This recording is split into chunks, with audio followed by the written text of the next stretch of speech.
On December 11, 1936, the world was stunned to hear that King Edward VIII of the United Kingdom, who had reigned for less than a year, had announced his decision to abdicate the throne. This was the first and only voluntary abdication in the modern history of the British monarchy, and its cause was not war or illness, but a passionate love affair, the Abdication Crisis, unfolding over just 11 tumultuous months, raised fundamental questions about the boundary between royal duty and personal freedom, between tradition and modernity, and irrevocably altered the line of succession for the House of Windsor. Edward VIII's choice to choose Wallis Warfield Simpson, a twice-divorced American woman, over the crown was not merely a personal tragedy, but a profound constitutional crisis, exposing deep cracks in the conservative structure of the British Empire. This event was a pivotal moment where one man's heart challenged the entire framework of an empire's power. Edward Albert Christian George Andrew Patrick David, affectionately known to his family as David, was born in 1894, the eldest son of King George V and Queen Mary, even as Prince of Wales. Edward was a unique, charismatic, and globally celebrated figure. With his handsome looks, charming demeanor, and enthusiasm for public life, he was deemed the glamour prince and a symbol of the 20th century. He was the first royal to truly connect with common people, visiting impoverished coal mining areas and speaking about the necessity of social reform, leading many to view him as a progressive reformer. During World War I, David served in the military, though he was forbidden from direct combat for security reasons. Nevertheless, these visits to the front lines fostered a deep empathy for ordinary soldiers, further alienating him from courtly rituals. However, beneath the glamorous facade, David harbored a deep distaste for the rigid ceremonies and crushing expectations of royal life. He yearned for an ordinary life, far outside the palace walls. He engaged in a long string of romantic relationships, mostly with married women, demonstrating a subtle disregard for royal social and moral codes. George V, his stern and traditional father, once ominously predicted of his son, "After I am dead, the boy will ruin himself in 12 months. I pray to God that my eldest son will never marry, and that nothing will come between Bertie, Albert, and Lilibet Elizabeth and the throne." This prophecy came true with horrific precision, not only in timing but in Edward's prioritization of personal gain over responsibility. Edward VIII ascended the throne in January 1936, following the death of King George V. He was warmly received by the public, promising a modern, approachable, and more humane reign. He broke tradition by flying from Sandringham to London and demanding that certain accession formalities be changed. But his secret and controversial relationship soon overshadowed all these expectations, plunging Britain into an unprecedented constitutional crisis. Wallis Warfield Simpson, born in the United States, was the woman at the center of this crisis. She was charming, astute, and possessed striking self-confidence. She was not just a mistress. She was a cultural and moral shock factor to the British aristocracy. Wallis grew up in relatively modest circumstances in Baltimore, and her life was a continuous effort to achieve social and financial stability, often through marriage. Her first marriage, to U.S. Navy pilot Earl Winfield Spencer Jr., ended in divorce in 1927. Her second marriage was to Ernest Simpson, an English-American businessman. Edward met Wallis in 1931, and their ardent romantic relationship began around 1934. While she was still Mrs. Simpson, Wallis was described as the woman who gave David the sense of stability and normalcy he always craved. She was the only one who dared to admonish, criticize, and challenge his authority. She controlled his diet and habits, something no royal advisor would ever attempt. For Edward, Wallis was more than a lover. She was his anchor, his liberation from the burden of the throne and the loneliness of a monarch. However, to the British aristocracy and the royal family, Wallis was a completely unacceptable figure. She was not British, lacked aristocratic pedigree, and, most importantly, was twice divorced, with both former husbands still living. in the conservative British society of the 1930s, especially for the Supreme Governor of the Church of England. Marrying a divorced person was anathema and considered immoral. Furthermore, there were unconfirmed rumors of her previous relationships and financial motives behind her pursuit of Edward, further fueling the elite's contempt. The issue transcended personal morality and constituted a grave constitutional crisis. As King Edward VIII was also the Supreme Governor of the Church of England, the Church of England at that time strongly opposed remarriage after divorce. The Archbishop of Canterbury, Cosmo Gordon Lang, was the most determined figure in upholding these doctrines.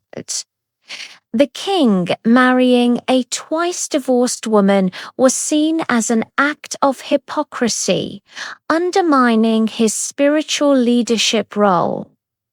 British Prime Minister Stanley Baldwin, a conservative.com and revered statesman, was the pivotal figure in resolving the crisis. Baldwin identified 3 insurmountable obstacles if Edward decided to marry Volis: religious and moral issue, the irreconcilable conflict between the role of Supreme Governor and Edward's personal actions. This was the moral foundation of the crisis. Political and dominion issue. Edward VIII was not only the King of the United Kingdom, but also the head of the Commonwealth Canada, Australia, South Africa, New Zealand. Under the Statute of Westminster 1931, a change in the succession required the consent of all Dominion governments. They unanimously opposed Wallis Simpson becoming Queen.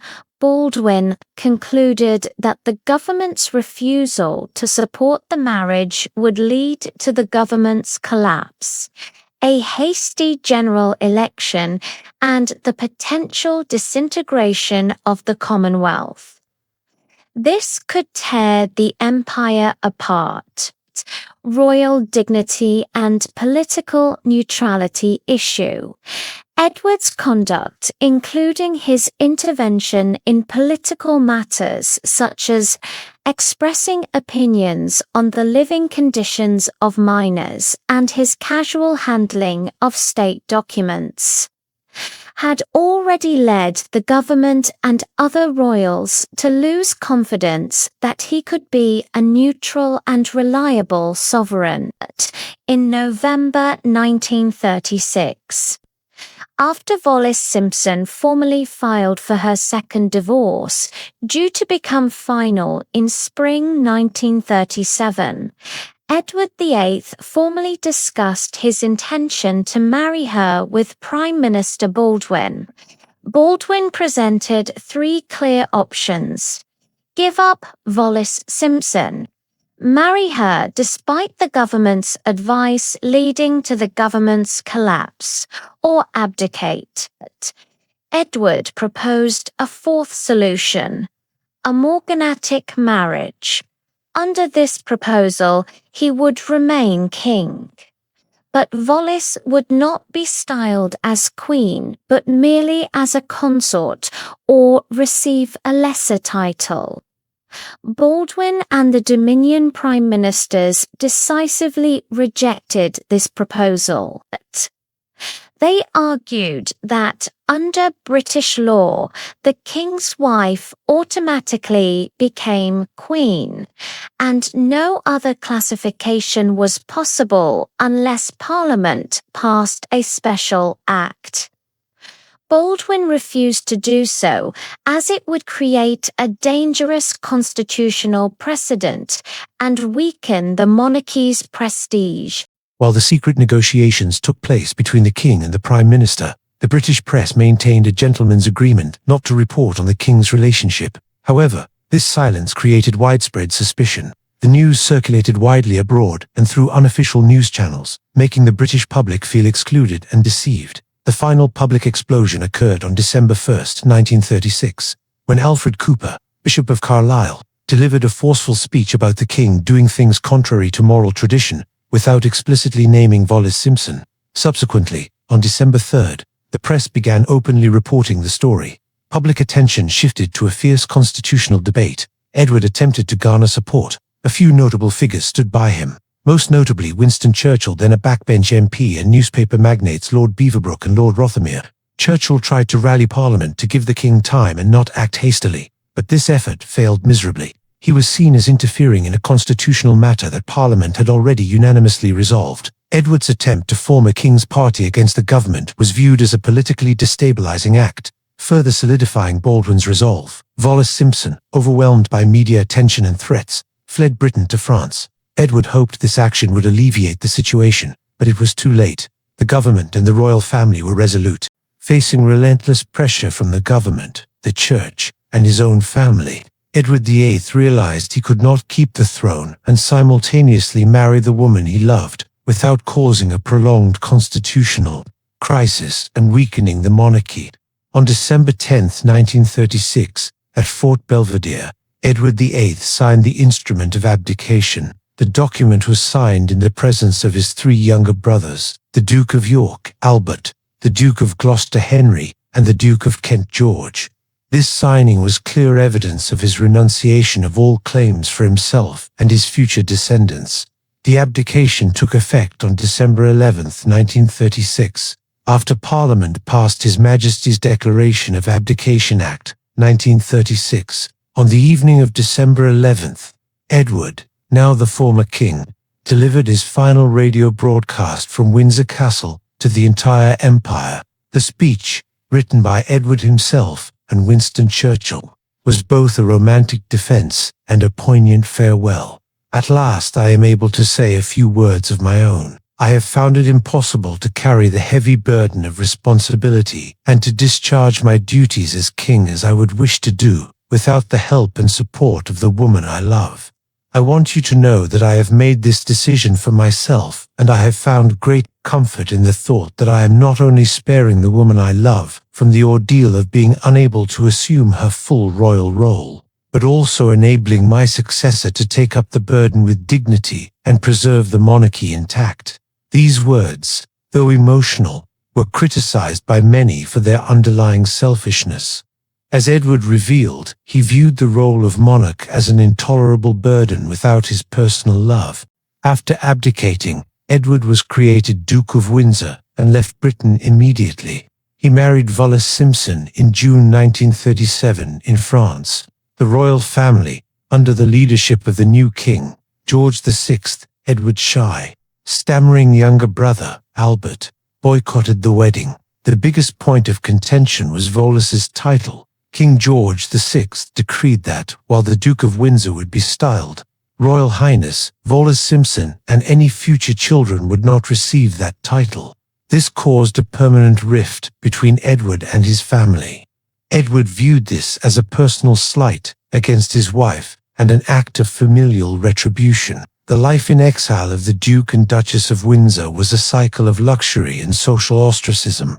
They lived most of their remaining lives abroad, primarily in Paris, despite receiving a generous annual allowance from King George VI, paid out of Edward's private inheritance rather than public funds. They constantly complained about their financial situation and lobbied for a more official role within the royal family. Controversial relationship with Nazi Germany. One of the darkest aspects of Edward's exile was his relationship with the Nazi regime. In 1937, shortly after marrying, the Duke and Duchess made a controversial visit to Germany and met Adolf Hitler. Photos of the Duke giving a Nazi salute and his public sympathetic comments about Germany shocked the British public and government. During World War II, Edward was appointed governor of the Bahamas to effectively remove him from Europe, where he was considered a national security risk due to his pro-German leanings and political naivete. This relationship, whether rooted in political immaturity or something more sinister, severely damaged Edward's reputation and reinforced the royal family's belief that Edward was fundamentally unfit to be king. Lasting legacy: the consolidation of duty, the abdication, though shocking, reinforced the principle that duty must be prioritized over personal feelings for British monarchs. George VI, unprepared for the role and struggling with a stammer, became a respected monarch, especially during World War II, when he and his family resolutely stayed in London during the Blitz. The sacrifice and resilience of George VI and Queen Elizabeth, the Queen Mother, restored the monarchy's faith and dignity. The new line of succession and Elizabeth II, had Edward not abdicated. Queen Elizabeth II, George VI's daughter, would likely never have ascended the throne. The abdication was the single event that helped shape one of the greatest reigns in British history, a reign that provided stability and continuity for 7 turbulent decades. Personal lives and death: the Duke and Duchess lived together until Edward's death from cancer in 1972.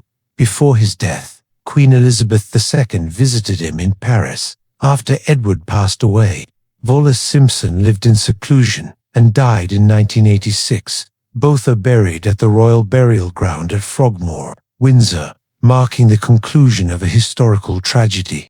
The abdication of Edward VIII was more than a tabloid sensation of 1936. It was a classic conflict between institution and emotion, between the crown and love. Edward VIII, the embodiment of a yearning for personal freedom, was defeated by a constitutional system built on steadfastness and faith. The crisis proved that in a constitutional monarchy, the king is not just an individual, but a sacred symbol, and that symbol cannot be compromised by personal choices that run counter to religious doctrine and government consensus. This event forced the British monarchy to re-evaluate its role in a rapidly changing world. By accepting the abdication, the royal family demonstrated that they would rather sacrifice a well-liked king than undermine the moral and constitutional foundation they represented. Edward VIII chose love and lost the throne, but his actions inadvertently preserved the long-term stability and dignity of the House of Windsor. Their story still resonates today, serving as a reminder of the price paid for the greatest love story of the 20th century. A love that unintentionally created a great queen and saved a dynasty.